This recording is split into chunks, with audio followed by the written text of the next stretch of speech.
Guten Tag, my name is Laura, and in today's video, I will be talking about how we are bringing our Boston Terriers to Germany with us. It's kind of a difficult process bringing dogs abroad with you, so I figured I'd sit down and talk about what we are doing to bring our dogs with us to Germany.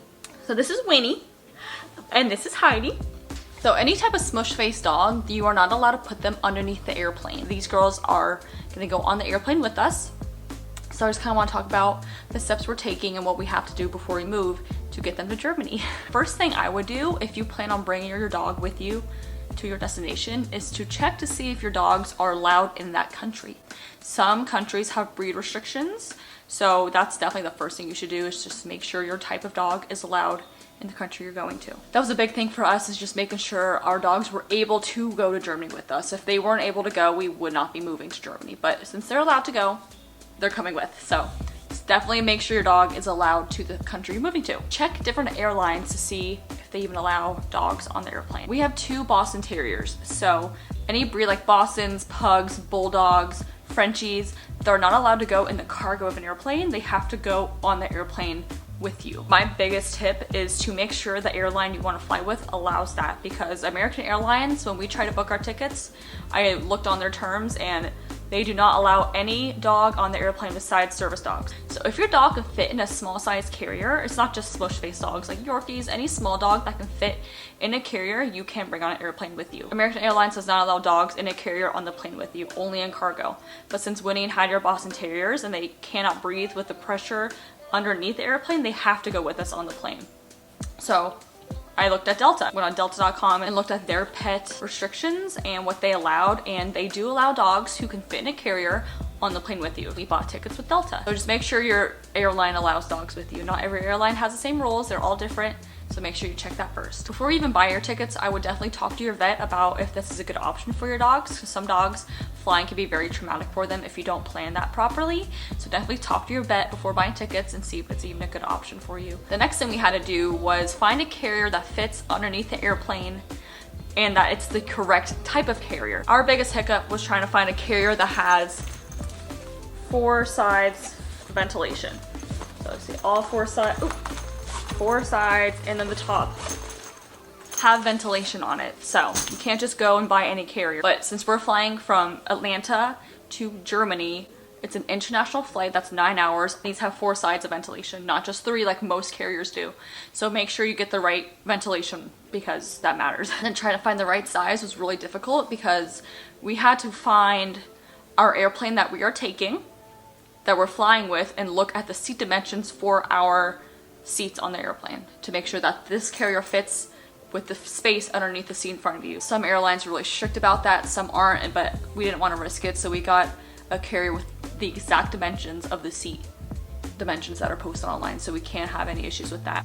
And we had issues as well with Winnie getting into the carrier. She was petrified of it. We had to hire a trainer to come and get her used to it, but now she goes in there. I do training with her every day and she is now used to the carrier, which is good. I really like this one because it has like a curved top, and since they have pointy ears, it's kind of nice because their ears won't touch the top, and I feel like they have more room in the circular one. We bought this other carrier from Amazon that was 4 sides with the correct panels, but it seemed squished.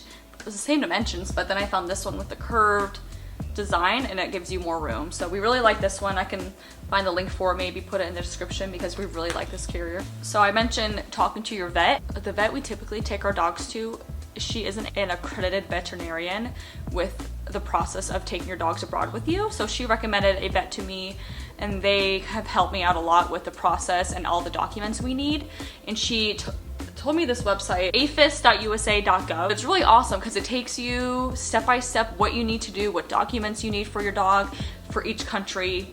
You can select what country you're going to, if you have a dog, a bird, a cat, whatever animal, and everything that you need to do. That website is very helpful if you're like, I don't even know where to start, go to this website. It's phenomenal. It's really easy to understand. It has helped me a lot. I look at it all the time, especially a year ago before we decided to even buy our tickets. I was looking at it. So definitely look at this website if you have any questions about if your dog's even allowed in that country, what steps you need to take, when to start the process. With that website, I was able to find out that The girls both need their rabies vaccination. They already have their like Bordetella in December, which is just a regular vaccine they get here in the States. They have to be like 12 weeks of age or older.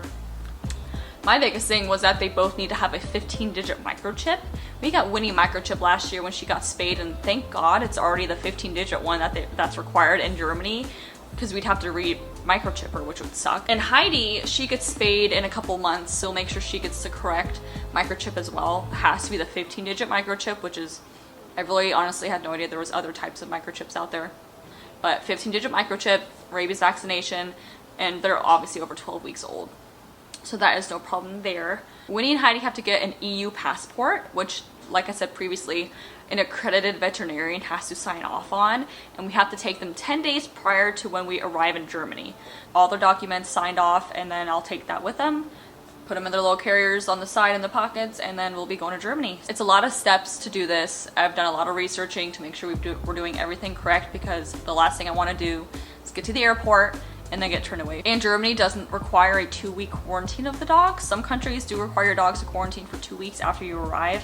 Germany does not require that, so we can just land in Germany and go on our merry way with our dogs to our home in Germany. So that's really awesome. I've been trying to get them used to airplane sounds as well. There's a playlist on Spotify that sounds just like an airplane, like taking off, the sound, like the white noise sound, and a captain speaking or the pilot speaking over the intercom, landing, and I put them in their carriers. They each have their own carrier, by the way. Put them in the carrier and play that, and they just take a nap. I haven't really decided exactly what we're gonna pack with them. Probably just a chew toy, maybe a stuffed animal that they want to snuggle with, and their baby blankets, but nothing too much that, since I want them to have more room in the carrier, I don't want it too crowded in there. We're very excited. So a lot of steps to bring your dogs with you, but it's all worth it in the end. I just want us to get there. The second we're on the airplane with the dogs, I'll be happy. That's really it. If you guys have any other questions, comments, concerns about it, please just leave them down below or message us on Instagram at cobblestone_adventures. More than happy to answer any questions you have. That's really it for now. So I will catch you guys next time. Cheers!